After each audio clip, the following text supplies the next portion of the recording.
If you want to learn how to do a French fishtail braid, please keep watching. Gather a small section of hair at the top of your head and divide it in two. With ordinary fishtail braid, you gather a small section of hair from the right and bring it over to the left, and you do the same with the other side.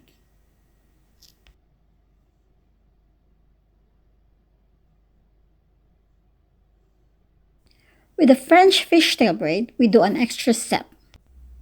We get some hair from the side, like so, then get that small portion of hair from the right side and bring it over to the left.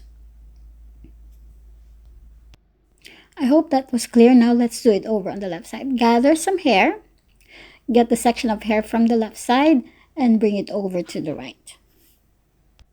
Let's do it again on the right side. Gather some hair, get that small portion of hair from the right, and bring it over to the left. Please don't forget to like and subscribe to my channel for more tutorials like this.